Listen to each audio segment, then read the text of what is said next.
En el marco de la globalización, las economías subdesarrolladas han tenido que optar por una de dos orientaciones para su política económica. O bien la de la dinámica exportadora, o bien la orientación hacia el crecimiento del mercado interno. Ambas son orientaciones mutuamente excluyentes.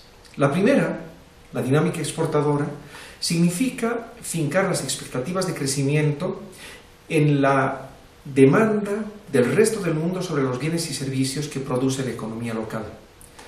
Para que esto se satisfaga, es necesario tener mecanismos de atracción de la inversión extranjera directa, que sea la que convierta dólares, euros, yens u otras divisas en maquinaria y equipo para el aparato productivo de la economía interna, de manera que ésta crezca en su capacidad de producción de bienes y servicios exportables. La manera en que se ha procurado atraer a la inversión extranjera directa ha sido mediante la oferta de tres condiciones. La primera de ellas, mano de obra barata, es decir, salarios bajos a los que habitualmente se conoce como competitivos, en correspondencia con aquellos con los que se remunera el trabajo en las economías asiáticas principalmente. En segundo lugar, servicios eficientes y baratos, que se refiere a la provisión de agua, energía, transporte y cualesquiera otros servicios que fuesen necesarios para la producción, con eficiencia y con los precios más bajos posibles a nivel internacional. Y en tercer lugar, un paraíso fiscal, es decir, impuestos nulos a la producción y a las transacciones comerciales de las empresas orientadas a la exportación. Estos tres conceptos han orientado a las economías que procuraron y que procuran hoy en día la dinámica exportadora, en primer lugar, a fomentar procesos tales como las reformas laborales.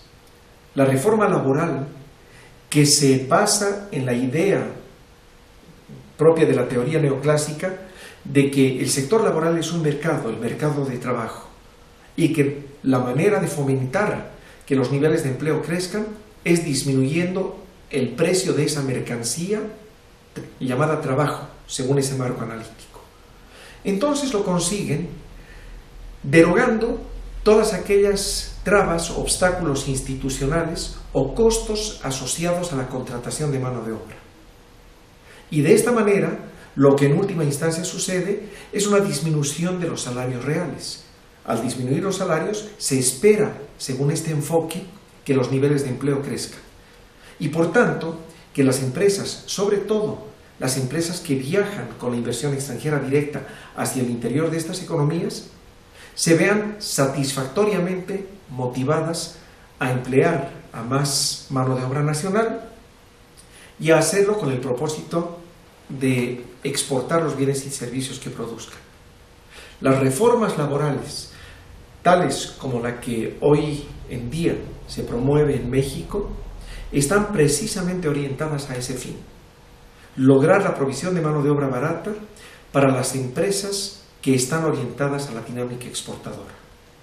El resultado de esa orientación es el siguiente: en términos de bienestar, la economía interna no puede progresar, porque la disminución en los salarios reales significa una contracción de la capacidad de los hogares para financiar sus necesidades materiales. Entonces, para estas familias, las familias de los trabajadores que a su vez proveen mano de obra barata a las empresas exportadoras, no pueden comprar no solo el producto nacional, sino tampoco los productos importados, porque la tendencia decreciente de sus salarios reales hace cada vez menos posible que satisfagan sus necesidades materiales con esa demanda de bienes y servicios. Las exportaciones pueden crecer aceleradamente, como de hecho lo han experimentado estas economías. Tasas elevadísimas de crecimiento de las exportaciones con tasas mucho más bajas de crecimiento del Producto Interno Bruto, lo que a su vez significa que la capacidad productiva del país se expande a tasas inferiores a las que se expanden sus ventas al exterior. Ello redunda en sacrificio en términos de consumo e inversión al interior de la economía.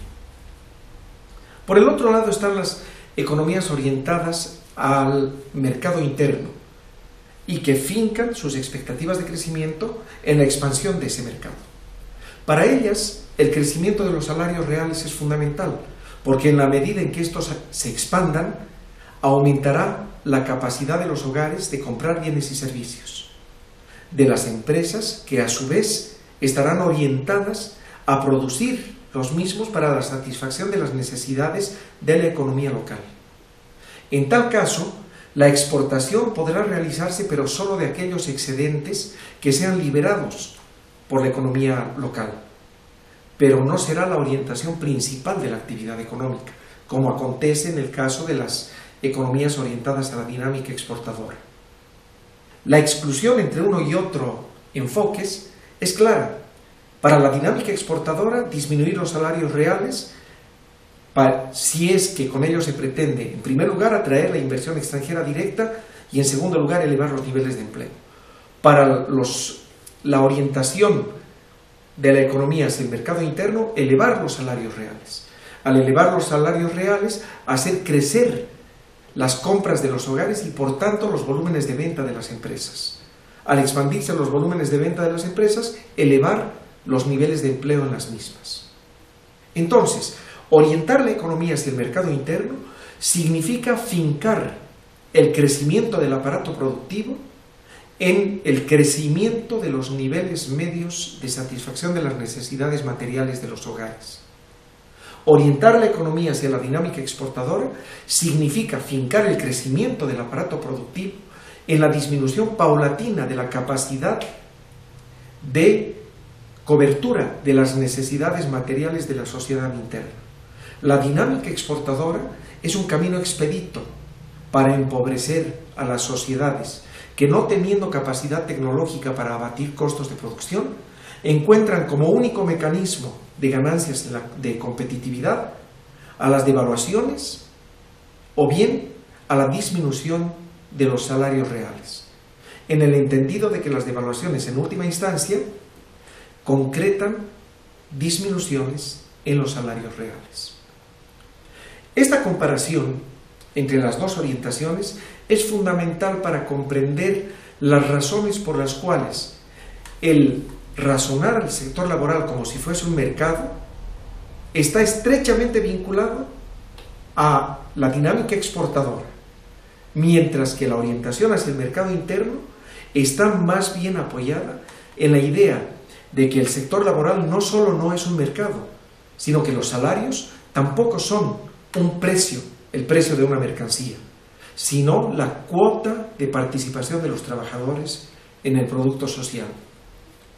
Esta cápsula y las previas a las que hemos orientado los esfuerzos a través de estos videos caseros tienen el propósito simplemente de definir un marco analítico que es alternativo al dominante en la mayor parte de las economías subdesarrolladas.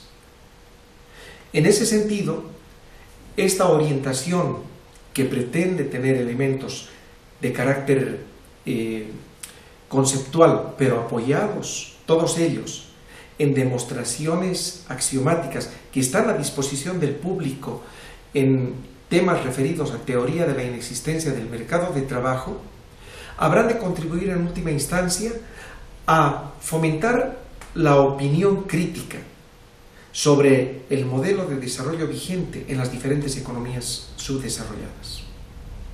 Muchas gracias.